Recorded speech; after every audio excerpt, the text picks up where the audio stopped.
Hello and welcome to Rajya Sabha Television. You're watching COVID-19 India Fights Back. I'm Frank Razam Pereira. Winter is fast approaching in the Northern Hemisphere and researchers warn that COVID-19 outbreaks are likely to get worse, especially in regions that don't have the virus's spread under control. Infections caused by many respiratory viruses, including influenza and some coronaviruses, swell in winter and drop in summer. Researchers say it's too early in the COVID-19 pandemic to say whether SARS-CoV-2 will become a seasonal virus.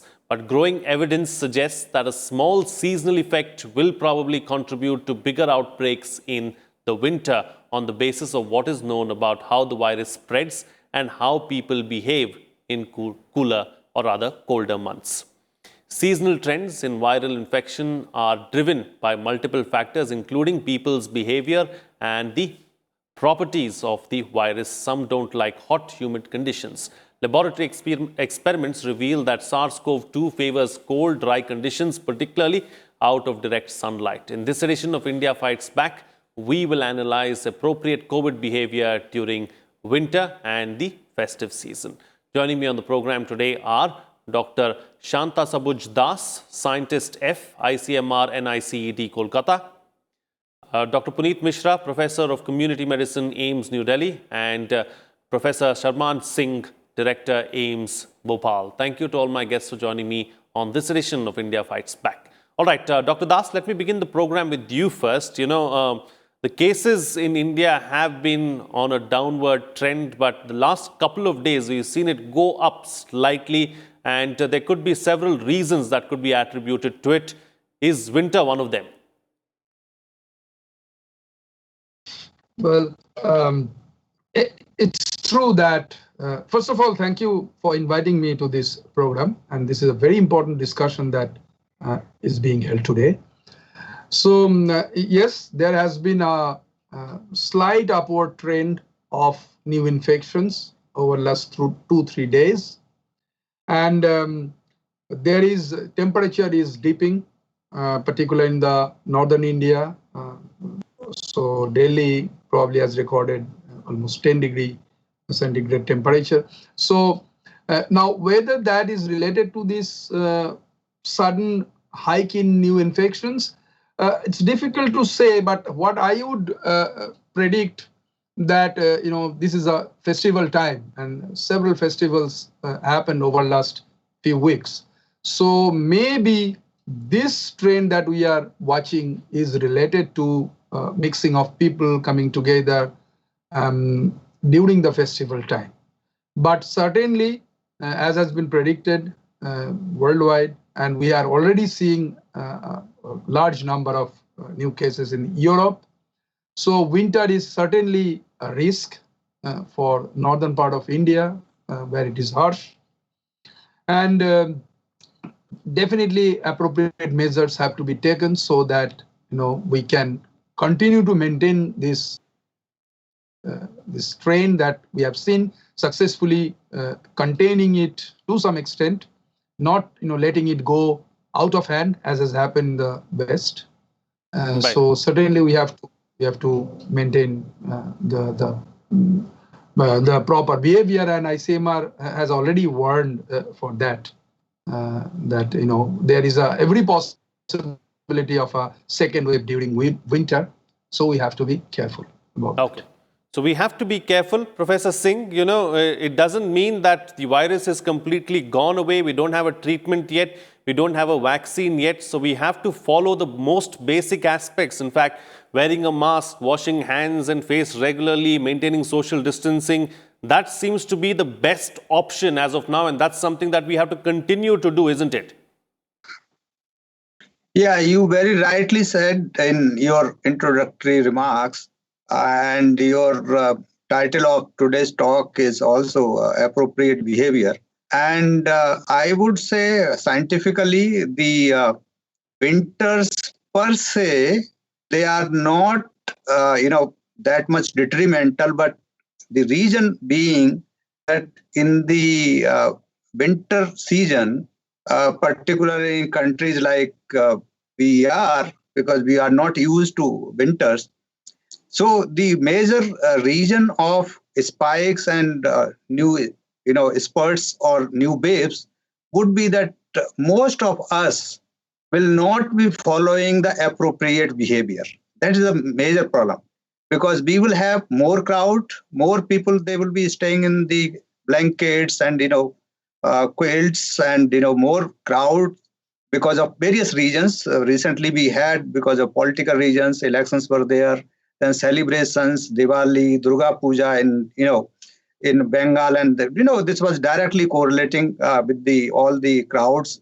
So definitely all these things, cumulative effect will be definitely the newer spikes and newer third waves or second wave, whatever name you can give.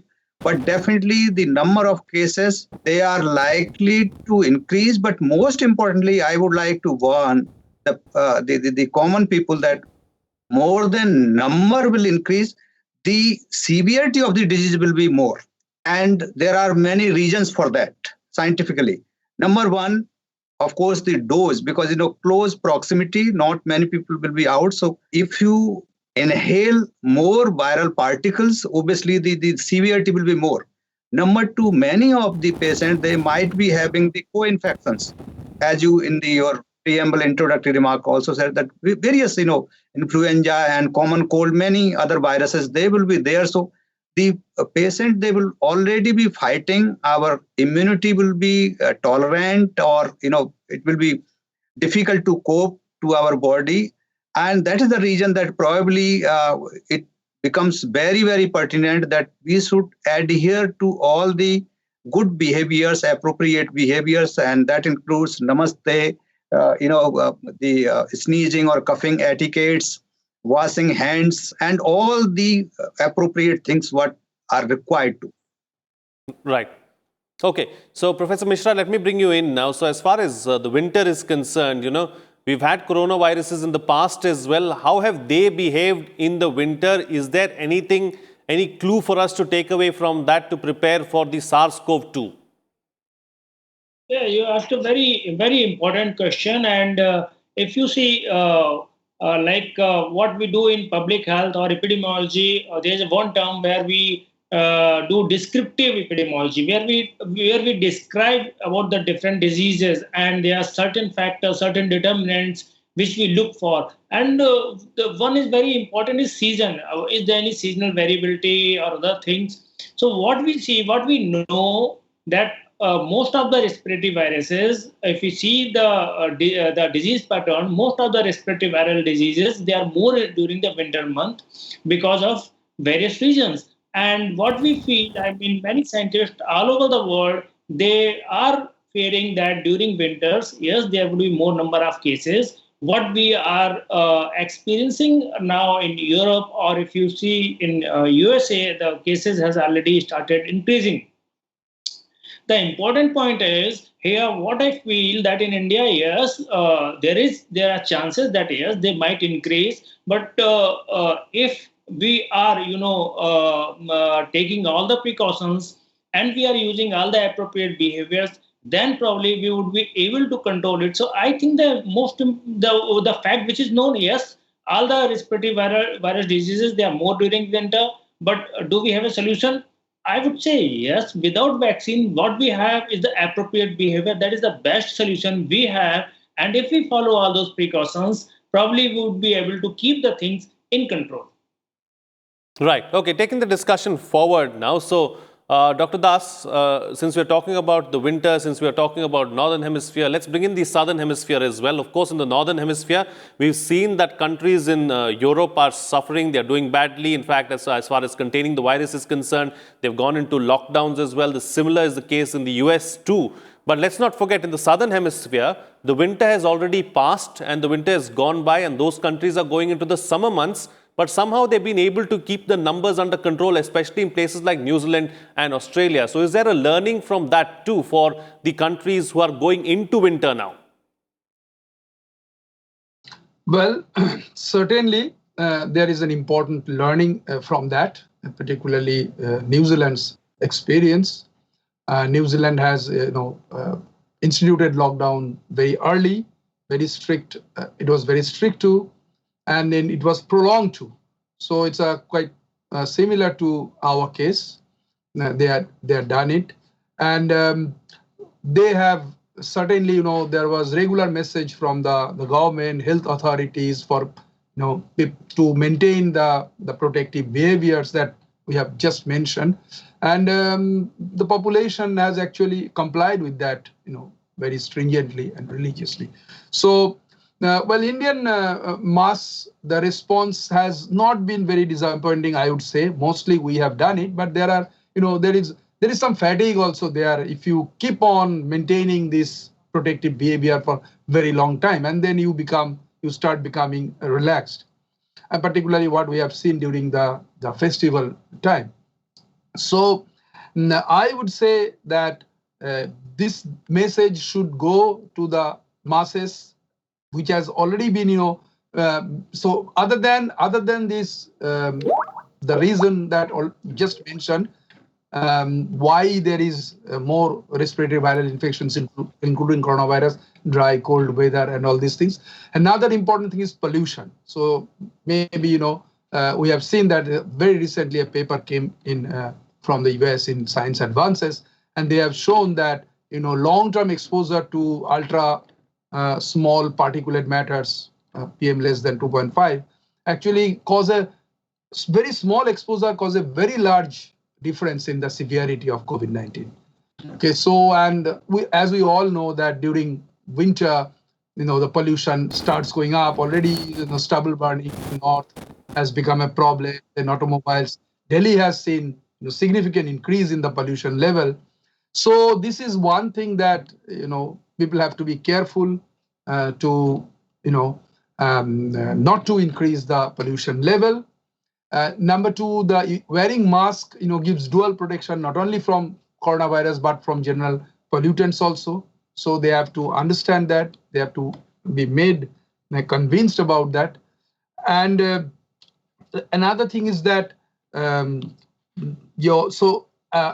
thing is the other co-infections that was just mentioned. So all other respiratory infections, respiratory problems like asthma or somebody else, COPD, those problems are exaggerated in the winter, and large part is contributed by viral infections and also the pollution. So these things, so these people have to be, warned about that, because if coronavirus infection happens on the backdrop of all these exacerbations, there will be more severity for sure. Okay. So population and pollution. Now, these are the two aspects that I'd like to take forward. I'll come to pollution in just a bit, and I'll take that up with you, Professor Mishra. But Professor Singh, before that, let's talk about population now. And, is it safe to assume, or is it too early to come to a conclusion that certain populations are more susceptible to this particular virus? Or is it that, there are different strains in different places, and that's why certain populations are getting more badly affected as a result of this? And let me just explain or clarify that a little more. Yeah. Because if you look at France, if you look at UK, I got it. Yeah. Please go ahead. Yeah. Please go ahead. I think a lot has been discussed on this, and in various platforms, and various theories. I'm using the word theories. They have been put forward, that including our ethnicity, the origin, our HLA types, BCG vaccination, and exposure to various other infections, our immunity is better. Yes, all these things probably, because we don't have any evidence as of now, so probably they might be contributing. This is also true, as you said, that there are mutations in the virus, and which all viruses they have, RNA particularly, this is RNA virus. So like any other RNA virus, this virus is also having mutations, and it is also documented from the research that some of the mutations which originated from Asia, that is China area, and then Europe, and if you see in America, all types of mutations, mutated virus strains, they are available, and they are spreading, very fast. Now, when we talk of the mutations in any virus, always the virus behaves for its benefit. So mutations are usually done spontaneously, and the pathogen here, in case here, if we talk COVID, the virus, that is SARS-CoV-2, Corona 2. So in that case, the virus tries to escape and to spread. Now, this is cutting the long story short. The virus mutation makes it, successful in its spread. So that is the reason that probably this virus is becoming very successful. It is also becoming more virulent, very fast spreading. And these mutations, as well as what we say, still presumably the ethnicity of the host is also contributory. Both are contributing to each other. Nothing is singly, responsible for, you can't say that because of only mutation it is happening, or only because of ethnicity it is happening, or only BCG it is. These are all multifactorial things. So all are combining. And of course, there are some studies. These people are saying that yes, BCG probably plays some role. There are some studies from ICMR also, many others they have also said. And then on that basis, clinical trials of BCG, clinical trials of Mycobacterium W, and other trials are being adopted. Coming to you just Dr. Das was mentioning, and you had a question about the New Zealand, Australia, because Southern Hemisphere, their temperature is rising. Now, I would say again that temperature also, when we talk of mutation, when we talk of the ethnicity and human geographical, origin of the people, temperature also, should not be taken otherwise. But if you say per se only temperature is also not responsible. Everything, many things they contribute. This, like in Australia, it was not temperature, or New Zealand, it was not only temperature, or Africa for that matter. There are multiple things. The way some of the countries like Laos, Thailand, Singapore, and New Zealand, they controlled it. So the public was very, very responsive to the calls from the government. Unfortunately, Dr. Das also mentioned, and we have been saying at various platforms, in India, for showcasing our population is very good, but actually when you talk in real terms, they don't adopt. And this is evident from various crowds, various political rallies, various religious rallies. If you go to malls and everywhere, mask, if you see, you can see mask adopted by maximum people in the metropolitan cities. But if you go to rural parts, there are hardly anybody using. And that is the reason that now corona is migrating from the cities to rural area, which is really a worrisome thing, because they don't have any facilities there.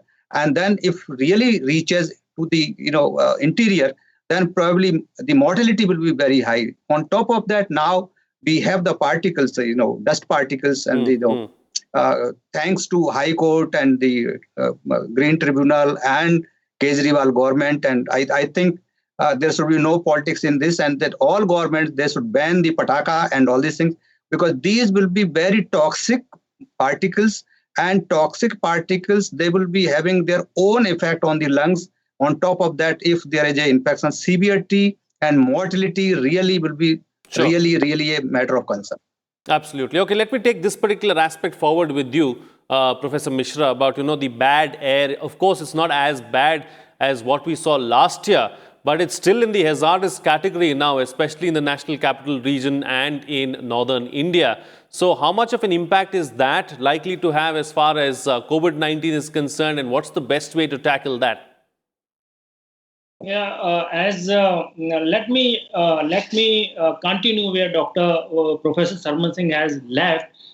He has already pointed out rightly that there are many factors which contribute to disease. As it's whether you talk about the pollution, you talk about the weather, temperature, or anything. When you were talking about the countries like New Zealand, right? So if you say, okay, that this is what has happened in New Zealand and not happening in India, there are many factors. You look at the population, you look at the population density, you look at the people who are migrating, the kind of borders we have.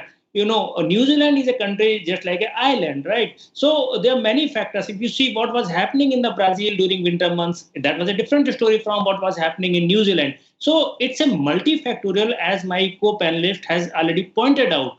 Now coming to the pollution, every year what we see, especially in northern India and cities like New Delhi, where it's a if you see New Delhi or Delhi per se, it has a huge population density in many areas. It's a quite high, and furthermore, if we get the kind of air we breathe, it is polluted, especially with the the particles which are injurious to health. Then it is going to affect the lung health. It is going to affect the respiratory health. And with the poor respiratory health or poor lung health, a person is more susceptible for any other respiratory disease.